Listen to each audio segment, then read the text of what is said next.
is now my pleasure to introduce our main speaker, Hiro from Bellflower.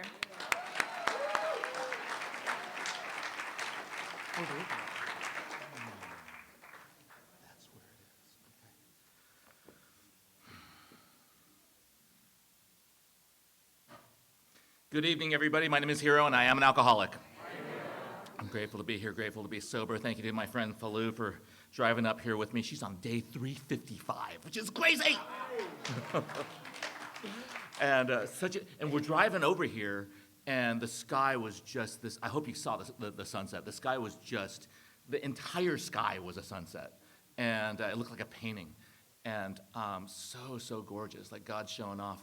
I have a sobriety date. It's November 12th, 2007. It's the only one I've had, so, knock wood. I have a sponsor. His name is Johnny H. He founded my home group, the Bellflower Big Book Group. We meet on Monday nights. If you're ever going to be in town on a Monday in Bellflower, I take my number and give me a couple weeks, heads up, and I'll arrange my schedule and have you come over when they're setting up the room early, before, so you can beat traffic. And then we'll go grab some dinner, and then we'll come back, and basically there's a little beginners meeting from 6:15 to 6:45. No readings, no seventh tradition, just a service that we do. And there's an ask it basket that goes around, and someone shares for 15 minutes about what the first 90 days was like, and then answers questions about those 90 days. Then you see us line up, because we're like a really disciplined group. Looks like this one, and we basically all line up after after the Lord's Prayer. We hook up hands, and then we line up on the three aisles. And what we're doing is we're thanking the speaker, and then you see us all scatter. Some of us are going to take care of nicotine, and the rest of us are going off to do our pre-meeting commitments. And one of the things I love doing is getting in the greeting line. And our greeting line goes to about 2 blocks. It's really, really daunting. But if you want, you can stand with me in the greeting line. We'll greet people. And what will happen is, if you're anything like me, and no matter how much time you've got, if you've got a lot of you on board, then you might be like me, and you might be thinking a lot about yourself, and not in a good way, in a way that's kind of like, oh, Hiro, you suck more than anyone's ever sucked before, and just or you might have a brain that might try to convince you to worry as hard as you can about the future, so that you can somehow rearrange things then. Or you might have a brain like mine where you're just grinding on some stupid thing that someone said or some stupid behavior that you regret, and as if grinding on that for hours can help you change the past. And anyone who understands logic knows that you can't actually change the future by worrying or change the past by regretting. But the really crazy thing about Alcoholics Anonymous, especially for you folks who stood up as new, is that you stay here, you get a home group, you get a commitment, you find a sponsor, you take these steps, and then you try to pass this thing on to other people, and all of a sudden, every single thing that you were ashamed of, I'm really good at shame. I was born in Japan. So every single thing that you're ashamed of, every single thing that you regret, every single thing that you never want to tell anybody suddenly becomes useful. Suddenly becomes attractive, suddenly becomes something that you can let other people know that you never have to drink over, ever. And this is an amazing thing. And so if you're like me and you have a brain like that, and you stand next to me in the greeting line, what'll happen is about 7:05, 7:10, that's when rush hour is. And there was that movie in the 70s, people, younger folks know it as episode 4 of Star Wars, but the rest of us know it as Star Wars. And there's this moment, toward the climax where they're trying to beat the enemy, but it looks like the enemy's going to win, and all the other fighters are coming in, and they're like, oh, they're coming in too fast, and that's kind of what it is when people are coming one after another. Because if you're like me, you're trying to remember three more names, and you find out that either the next name pushes out the last name or the first name. You end up with no names afterwards, but that's okay as long as you're there inviting people in. But what you'll notice if you're like me is that for 3 minutes, 5 minutes, 10 minutes, 20 minutes. You're not thinking about you. You're not thinking about the stupid thing that somebody did on the freeway. You're just inviting the next person into Alcoholics Anonymous. It's one of the reasons why I got out there, because I can be full of fear. I can start thinking about stuff. I can start creating a syllabus for my talk. There's no need. There's no need. Because I'm God powered now. I just get to rely on God. Speaking of which. We're in a church, which if you're new, that's weird because you hear a lot about God. If you don't like God, if you have a problem with God,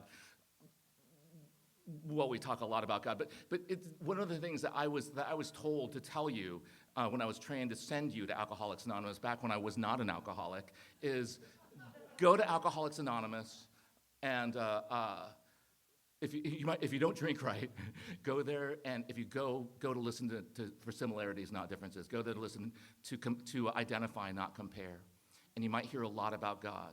And if you don't like God, left God, don't believe in God, don't worry about that. That's a later step. That's Advanced Alcoholics Anonymous.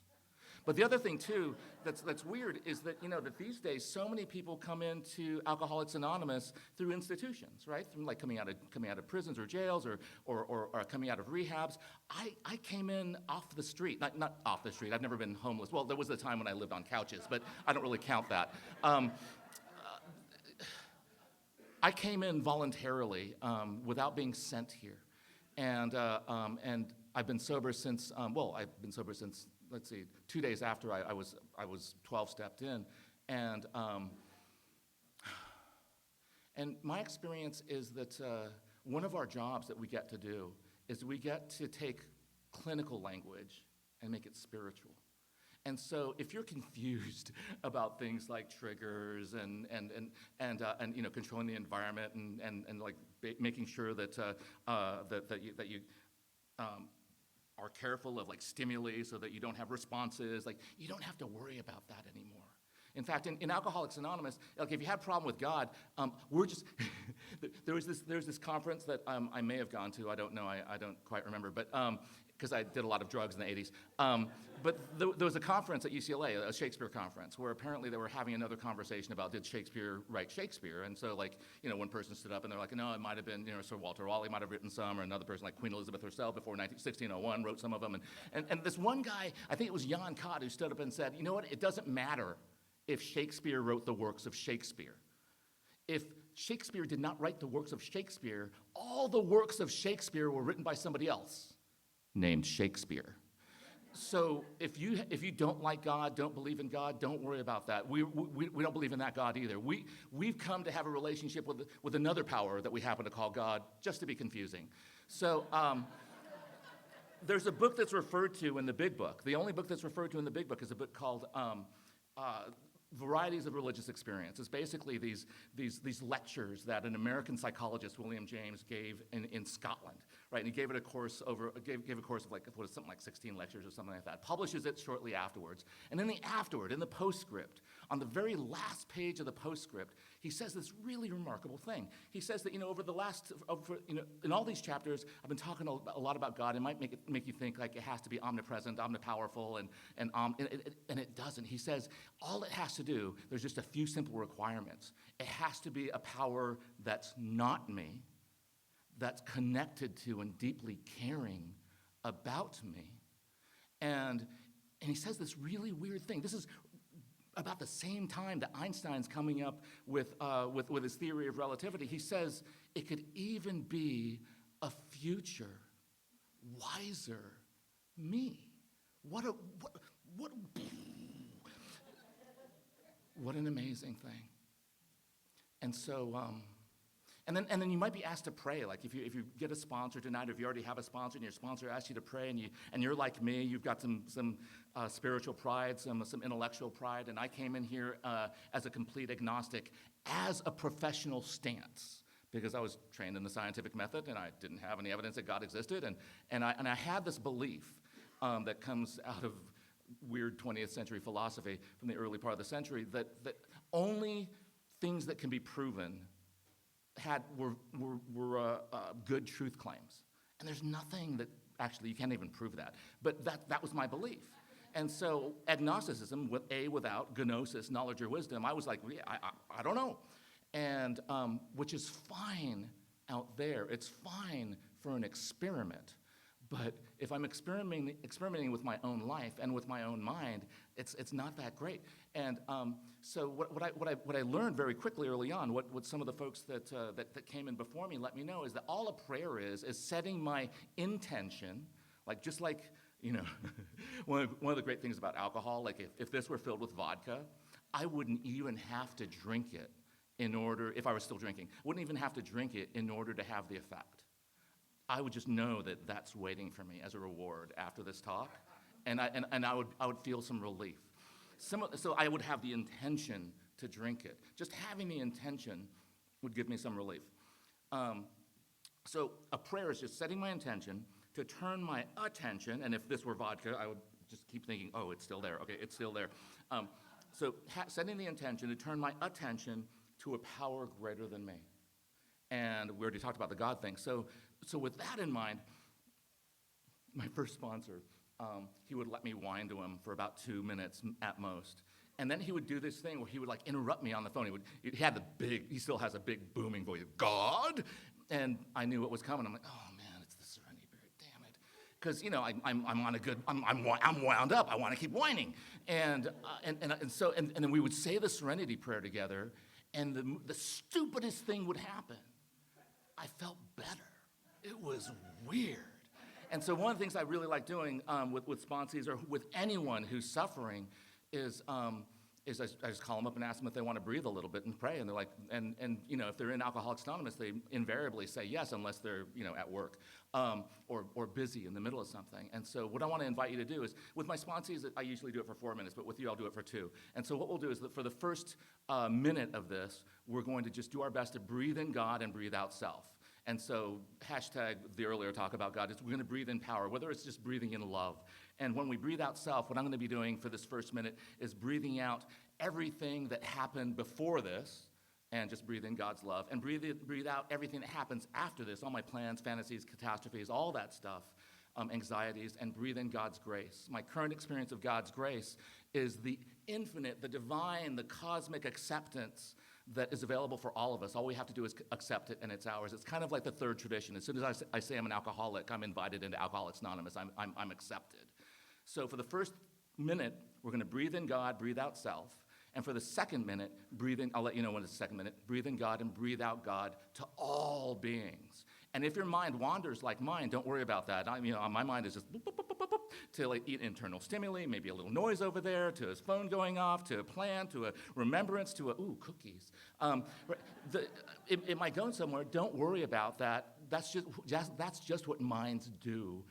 If you notice your mind wanders during this 2 minutes, just simply notice where it's gone and kindly and gently come back to breathing in God, breathing out self, or breathing out God in the second minute. And when we're done, we'll say the we form of the Serenity Prayer, followed by the words, thy will, not ours, be done. Ready? Let's go.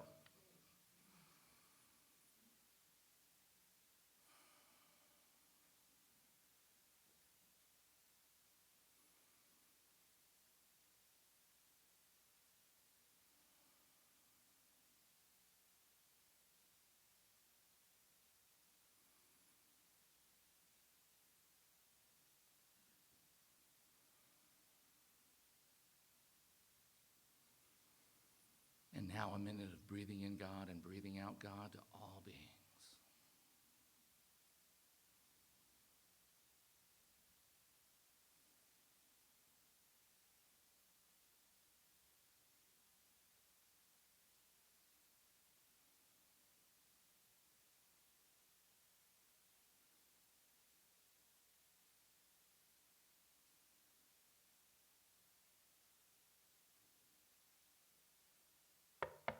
God, grant us serenity to accept the things we can't change, courage to change the things we can, and wisdom to know the difference. Thy will, not ours, be done. Why does that always feel so good? Like, you all just got me high a little bit just now. That's kind of amazing. That's so good. Thank you. That was necessary. Now you have a shot at getting a little bit of God in this talk instead of me. I'm supposed to share with you in a general way what I was like and what happened and what I'm like today. Oh, first let me welcome the newcomers. And congratulations to all the chip takers and the birthday folks. And I so identify with Jill. That thing that happened, like when Jill was up here laughing, and if you found yourself laughing, that's psychologists like me call it, emotional contagion. We name things weird. So yeah. And if you weren't laughing, either you're very serious, neurodivergent, a sociopath, or struggling with unmanageability. So it's a differential diagnosis. It's a self-diagnosis, like everything in Alcoholics Anonymous. Um, so I love that. I already let you know that I was born in Japan. I was made there also. That lets you know, and I was raised in the States, and that should let you know a few things about me. First, that I'm really, really good at shame, like I mentioned, and I'm also really good at being entitled and acting it, and I do it in the reverse order. So I behave in shameful ways first, and then later feel bad. Being raised here is weird because when I've been to Japan sober, I noticed a lot of things I didn't notice when I wasn't sober. And the things I noticed sober, like I went there with my parents after I got sober a few times and before they passed away. And one of the things that you'll notice if you go to Tokyo, one of the most populated cities in the world, is that there's no trash on the streets and no trash cans. It's bizarre. Pro tip, if you go there, make sure to bring like a napkin or a handkerchief because there are also no paper towels in the public restrooms, which is unless you're in a Western hotel. And also, if you're on the train at the busiest time, no one has like the big headphones that are going. No one's talking. Hey, I'm on the phone in the train. Yeah, it's really packed in here. No one's doing that. In fact, the only phone I heard ring was in the Shinjuku Hilton in the executive lounge, like up on the top floor. It was an American going, "Yeah, I'm here. I can see Mount Fuji," and the reason why there's no trash, there's no intrusive noises, is because nobody wants to be a burden on anyone else. I don't have that problem. So imagine transplanting someone who's culturally really good at shame and unable to figure out why. And I was so embarrassed all the time. I was such an embarrassed kid. And I would have my little bowl haircut. No one else had a bowl haircut. I didn't grow up around other Asians really. And I remember when my first memories are of Canada, where we moved for my father's PhD. And I remember this is vague, whiteness, snow people. We moved from there to Tucson, Arizona, and there I changed my name from Hiroshi to Hiro because I wanted to be more American. That didn't make me more American, but I don't know, it shortened it anyway. And then I remember the thing I really wanted to do was try to sound like you and fit in because I couldn't change, the facial features or the hair, and I hadn't had a bridge to my nose until well after puberty, so people call me flat face. But I remember that I could learn how to talk like you, and I did. I did really quickly, and I was able to fit in linguistically. And next thing you know, my father gets a second postdoc in Tuscaloosa, Alabama. It's the turn of the 70s. We're the Asian family in town, and yeah. And I remember, I didn't know, right before first grade that I'd be required to surrender to a program called Alcoholics Anonymous at the age of 42. All I know is surrender didn't feel good. It felt like, there's kids hanging out after school at the corner. They see me coming, and they're like, "Oh, here comes Hiro. Let's play war. You play the Japs." And I'd be like, "Oh, really? Okay." And it was very strange because it didn't feel good, but it also felt good to be included. So it was like this really weird, it felt like shameful, but also encouraging. And I wouldn't have words for it later. That was clearly maybe a form of hazing, maybe bullying, maybe a microaggression, maybe some casual racism. I don't know, but all I know is that it didn't feel good. And I learned early on, there are some things that would help me kind of escape me, help me to not feel like I'm stuck in me. Literature was one of those things. When we moved to California and my mom started taking, my mom who was raised Pure Land Buddhist, which is the Catholic version of Buddhism. There's a lot of iconography, lots of incense, lots of chanting in a language you don't understand, well, at least before Vatican II. So she starts taking me to church, and I just fall in love with church until I fall out of love with church because I was being taught that the God that they believed in was ashamed of me and didn't like my identity or my desire or my future behavior. And so I couldn't believe in that God anymore.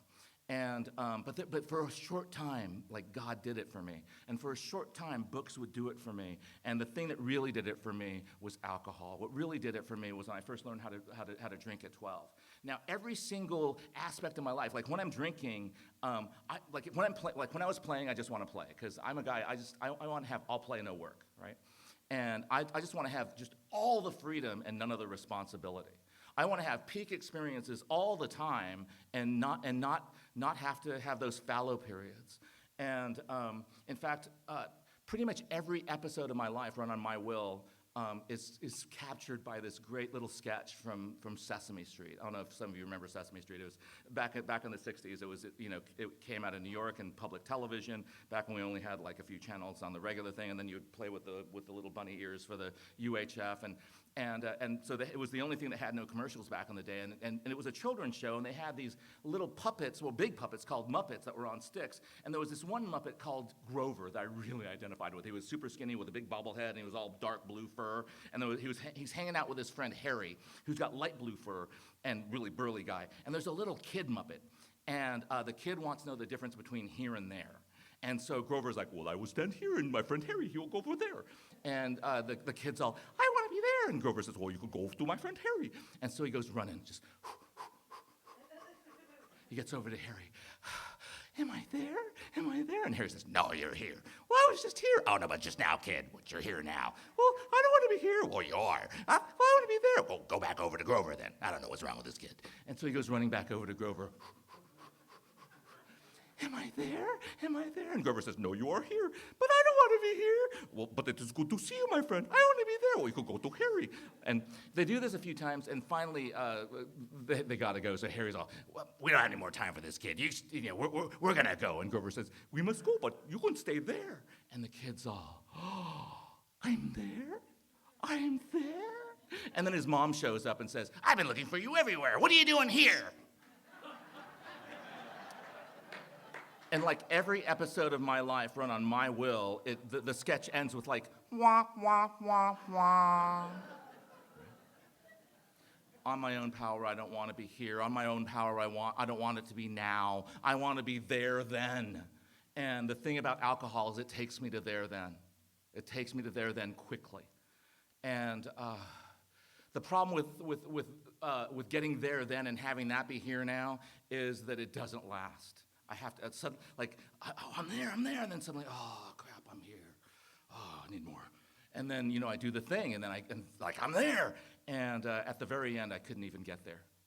I couldn't even get there. I'm just stuck here. I'm stuck in this body. I can't get rid of me. I can't get rid of these thoughts. I'm bullying myself in my own head. I can't seem to escape me.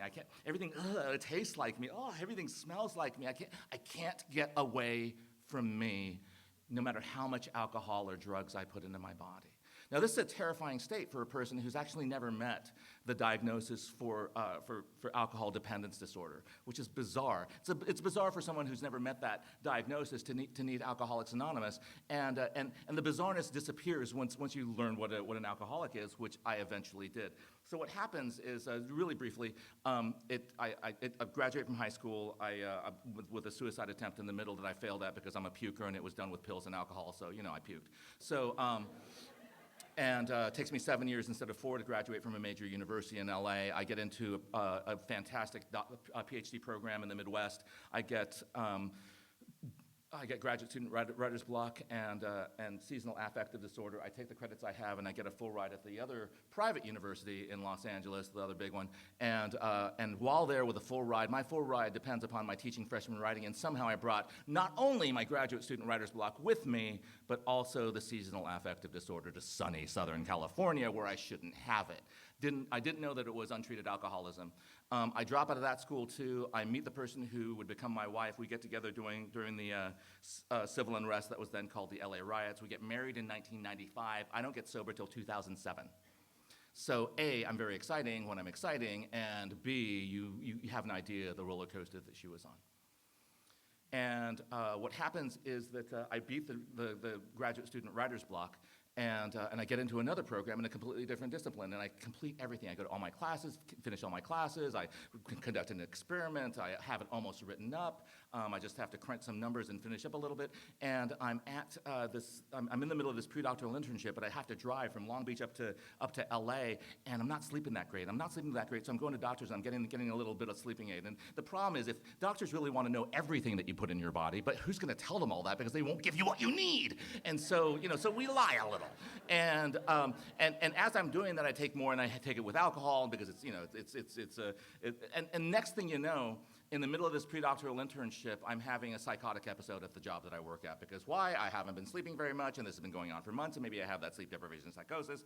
And so I tell my bosses what's going on, instead of trying to provide psychotherapy to a 7-year-old, because I'm seeing things and hearing things, and it's really hard to do play therapy to a 7-year-old with generalized anxiety disorder if the therapist is more terrified than the child.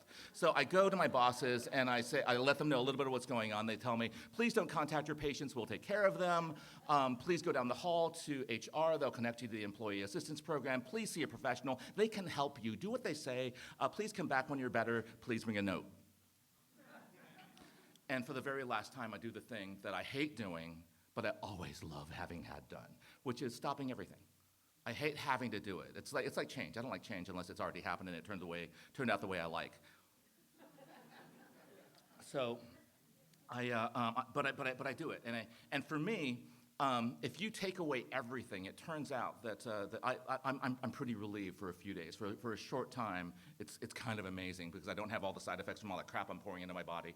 And in fact, about 6 months later, when Heath Ledger's autopsy report came out, I was like, whoa, I was taking everything on here except for the Seconal. If I could get Seconal, I would have taken that too. And similarly, when Michael Jackson's autopsy report came out, Prince's autopsy report came out, all those folks were just trying to get a good night's sleep, just like me, and I couldn't. And so, but I knew, coming back to that thing, that all I had to do is not drink or use. And maybe I can finish this pre-doctoral internship. Maybe I could finish this PhD. Maybe I won't flame out at the tail end, or sometimes at the very beginning, of something really important for me once again. All I have to do is not drink. And someone invites me to a wine tasting. And you know what happens, right? Because I knew, that morning I knew that I shouldn't drink. And I guess it's kind of like, let's see, do I have time to tell this story? Yeah, I'll tell this one instead. It's kind of like when babies at a certain point don't have this thing called object permanence. So if this is a teddy bear, and you're like, oh, teddy bear, and you hide the teddy bear, there's a certain period of time where they won't look for it.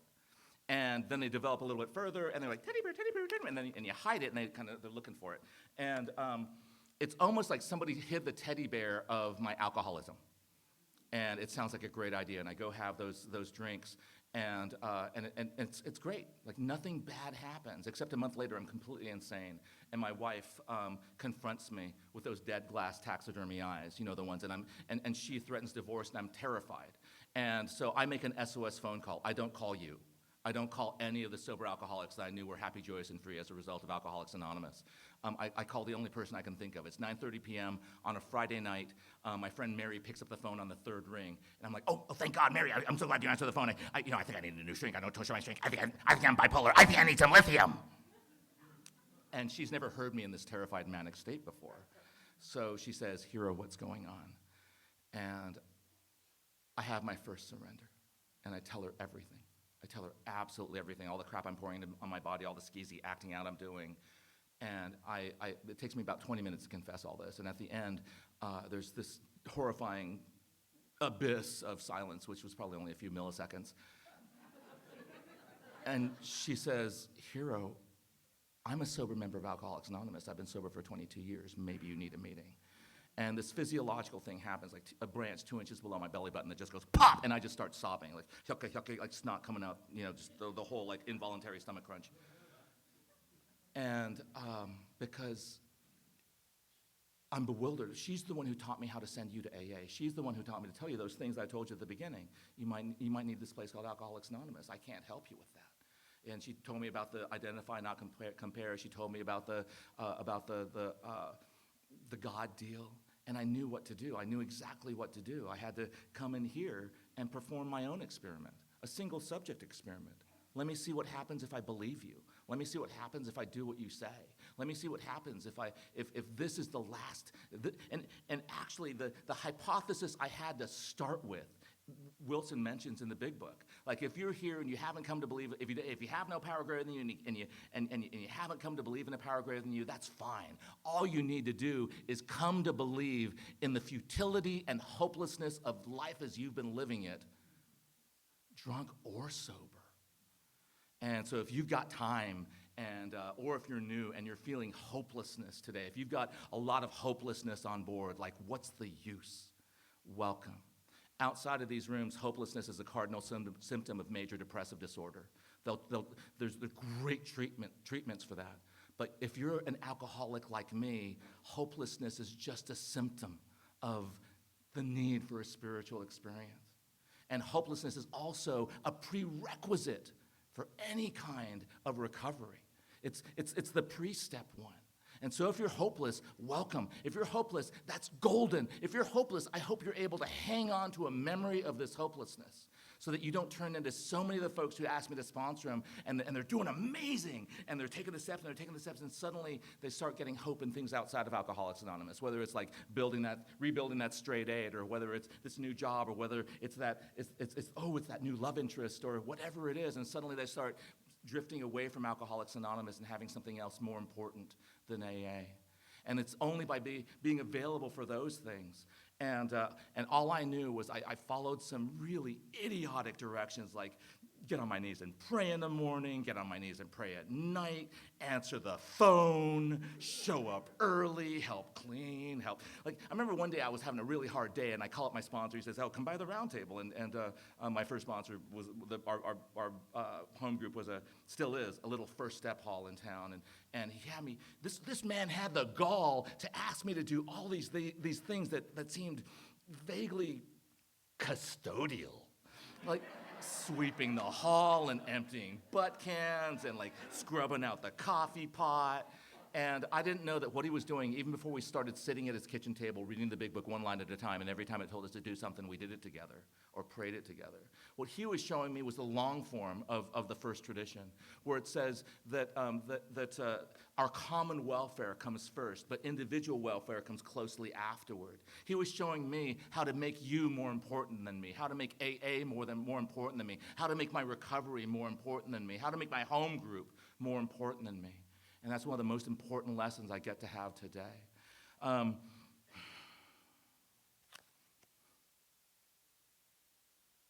Here's what's absolutely crazy. My birthday, my belly button birthday is April 9th, 1965. April 9th, 1865 is when the South surrendered to the North and the Confederate States of America disappeared. My father was born in 1937 in occupied Shanghai. It's weird that his mom was 8 months pregnant plus and in occupied Shanghai, but his father was a journalist, so he traveled everywhere. And what's crazy is that later this year, my father passed in 2019, my mother passed in 2020 during COVID. And this was devastating to me, but not as devastating as if I had still been drinking and living my life the way I thought I should.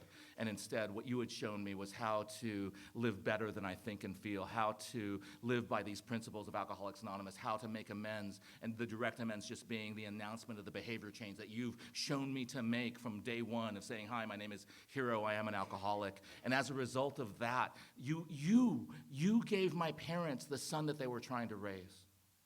And as a result of that, I remember the last time my father took my wife and I to Japan was in 2017, and he said he had one dream. He wanted to make sure that I was able to know where to go to eat at 3 a.m. And it's the Japanese version of 7-Eleven, and they bought the 7-Elevens, which means the hope is we're going to have amazing food at the regular 7-Eleven, like Japanese oden. And but also to be able to navigate one of the most complex train systems in the world and not get lost, and to be able to show others like how to have a good time in Japan. And I get to take my brother and sister. We're finally closing up my mom's estate, and we're heading up to Japan in March. And of course, they've both been there with my parents, but my Japanese is a little bit better than theirs, and my brother's is non-existent. And And what's crazy is that I get to do what I was planning to do in 2020. In March of 2020, Japan was celebrating the 45th anniversary of AA in Japan. This year, it's the 50th. And I'm going to get to be there for that. And this blows me away. I'm so grateful that the thing that I was so angry at my parents for like bringing me here and making me grow up here, turns out to be one of the greatest gifts, because I don't think I could have gotten and stayed sober in Japan. I honestly don't. And you get second chances in America. In Japan, you don't. You drop out of school, you don't go back to school. I did that so many times. And what's crazy about Japan is it has a little bit under half the population of the U.S., crammed in at about three-quarters the size of California. AA has been around for 50 years. By the time AA was around for just 2 editions of the Big Book, we're already at 2 million worldwide. In Japan, today, it's only about 5,000 still. And so what you've allowed me to do is to be able to go there and talk about how alcoholism, I had to be raised here to learn what alcoholism is. It isn't what I thought it was. It isn't the hobo. It isn't the person who is drinking in front of you. I drink in secret mostly unless I'm celebrating or unless you're drinking with me. But if people aren't drinking, I don't drink near you. And I've never had the DUIs. And there's so many folks in Japan who drink like me. They have enforced drinking because of work. And there's public transportation that's amazing. And about a decade ago, there was this Japanese euphemism, subway pizza is how it was translated. And it's just the vomit on the subway from some of the salarymen who like throw up. And what's crazy is that I would have missed all of this. I used to hate it when people would thank me. It would make me feel so embarrassed. And today, what I get to do is, my mind might get embarrassed, and so might my body. But what I'll do is, there might be some people who thank me, and what I'll be doing is I'll be like breathing into the heart center, so I can take in the thank you, and I'll be thanking you for your thanks, and you and I will know exactly what I'm doing. I'm doing exactly what it says in the long form of Tradition 12, where I'm the principle of humility, where I recognize that everything that I've accomplished in my life has nothing to do with me. I'm just the vessel. I just happen to have the gift of gab. I can gab drunk or sober, but the thing that I can't do is I can't stay sober and have an amazing life without you. I can't be a good husband. I can't be a good friend. I can't. I'm not helpful on my own power.